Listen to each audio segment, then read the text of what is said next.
What is going on, guys? Welcome back to Quick Notes with Chris. Today we're going to be talking about the book The 5-Second Rule by Mel Robbins. Now, I personally had no idea that this was a skill set or something that you can actually utilize in your day-to-day life literally tomorrow. I've been doing it for a little while without actually understanding that it was written by a book. Basically, it starts off really simple, and the way that you might apply it, you might be thinking, oh, that's a little bit too simple or too easy. But basically, you just count backwards from 5. 5, 4, 3, 2, 1, and then you go. Now, to explain that a little bit further, Mel, the way she developed this rule was she was actually the wife at the time and her husband was running a failing restaurant. Now, she wasn't in a really position where she was able to make it successful. In fact, she felt kind of depressed. She wasn't able to do anything for the business. So all of a sudden, she ended up finding herself sleeping in, day out, snoozing the alarm, snooze, until one day, she seen a NASA rocket going off. And it went 5, 4, 3, 2, 1, boom. And it just made her think. It obviously sat in her subconscious mind. Now, the next time that she went to bed and woke up the next morning, rather than hitting snooze, she counted down from 5 and jumped out of bed. The next thing you know, she started doing it, whether it was tying her shoes, whether it was doing this, until eventually she ended up doing it by fixing her resume. She counted 5, 4, 3, 2, 1, and then decided that she was going to fix her resume. All of a sudden, fast forward a month, she ended up getting a job at CNN, making enough money to turn the business around, becoming a profitable restaurant, and eventually that actually led to her writing a book about this phenomenon, which is crazy. That whole process of events all started from her just counting simply backwards from 5.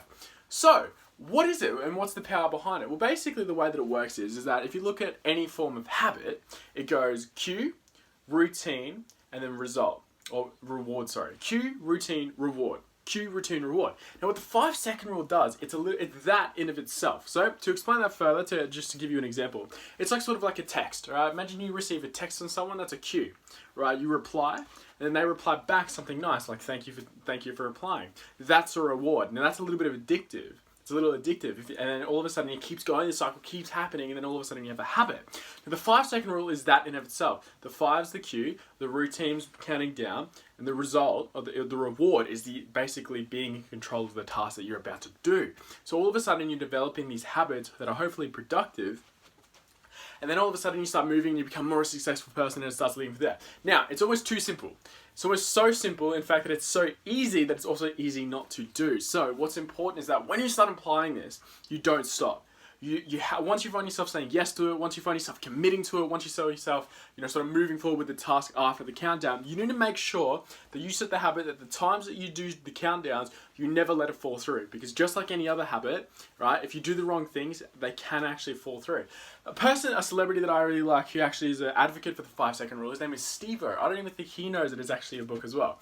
But Steve-O talks about how he's never in his life bailed out on a 5, 4, 3, 2, 1. And the reason why he developed it, which is what I love, is whenever he's in a high pressure moment, whenever there's a level of risk involved, and he can't afford to hesitate, you make sure he counts backwards from 5 and just does it. Whether it's jumping off a moving car with a trampoline on the back, or doing something crazy like that. He implements the 5-second rule to ensure that he doesn't hesitate, which is basically procrastination, right? To make sure that he gets the correct execution. Which brings me to my next point, which is talking about how the 5-second rule is supposed to be used. So, it's mainly used for anyone who struggles from procrastination. Now, me personally, I had huge problems with it. Whether it was waking up, doing the right things, studying school, you name it, I always was putting it off. Now, the reason why we procrastinate is because there's a level of stress involved, right? The task that we're supposed to do, there's stress behind it. Now, we as people don't like stress. I don't like stress. Majority of people don't. In fact, most people avoid it, which is what happens when this stress basically comes up.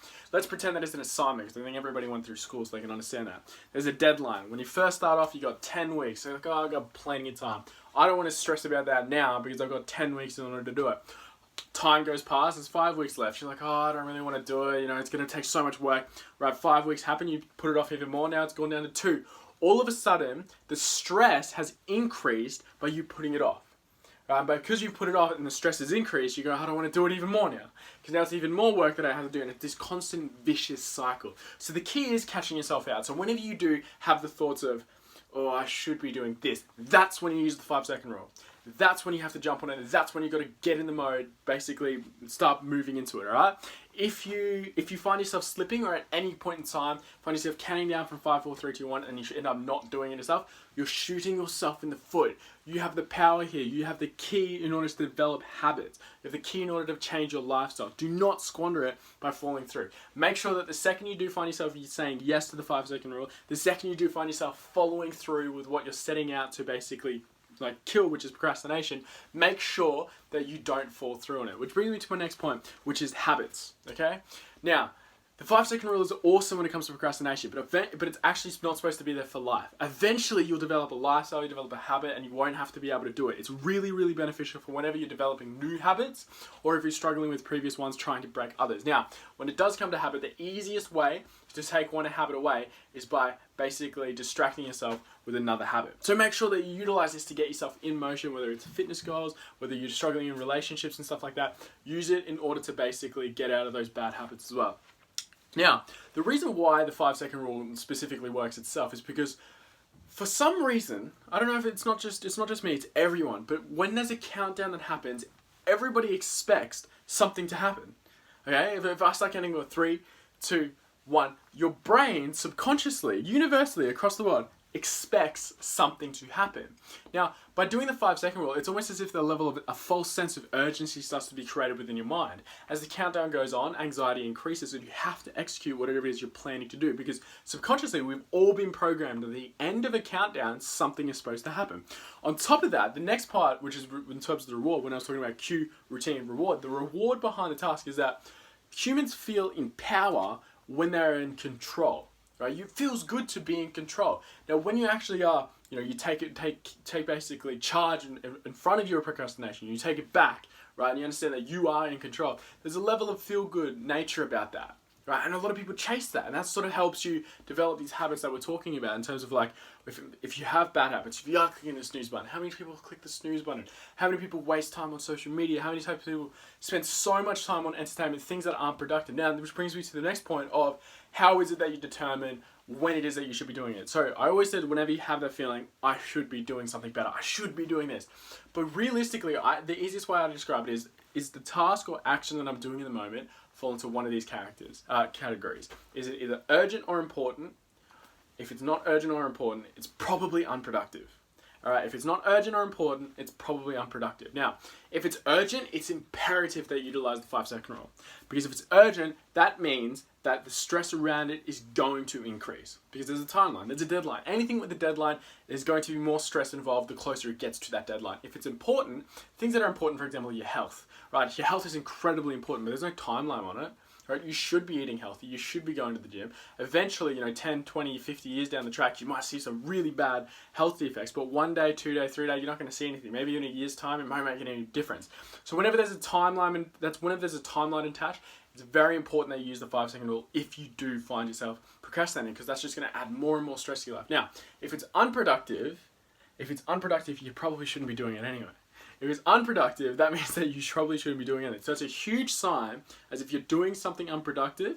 What is it that's important? What is it that's urgent that needs to be done? How can I utilize the 5-second rule to make sure that I'm putting myself in a position to succeed, to utilize this in order to become a more productive person who basically experiences more successes in life, who doesn't want more successes in life. Now, I personally am a huge advocate for this. Whenever you do find yourself struggling or do ever find yourself procrastinating, I'm procrastinating all the time. 5-second rule, 5, 4, 3, 2, 1, go. It's about having that discipline, making sure that you utilize that in the times that you know you should, but on top of that, make sure that once you start following through with it, you don't start following through with it, because the second you do, it loses its power. So to summarize. Okay, the way that people create the habits is through a cue, right, a routine, and a reward. The 5-second rule, basically utilize this. Counting down from 5 is the universal standard for someone to expect what's to happen. Our mind wants something to happen.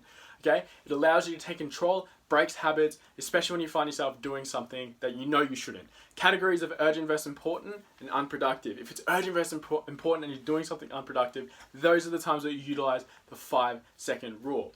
Alright, a lot of celebrities are already doing this. You can look up a lot of examples of people who utilize this, who deal with procrastination or want to take out hesitation, want to take out the risk, fear involved in a lot of events.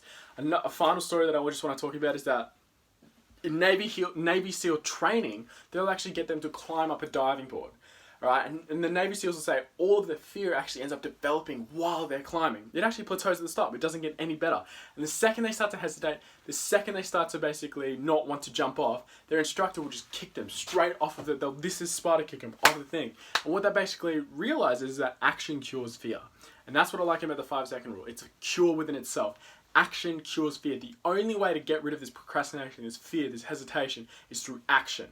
So make sure that you're putting yourself in a position in order to reap the benefits. Now, that's pretty much it for today. We'll be making a lot more of these videos in the future, but that's pretty much it for Quick Notes with Chris to improve yourself and put yourself in a better position to succeed.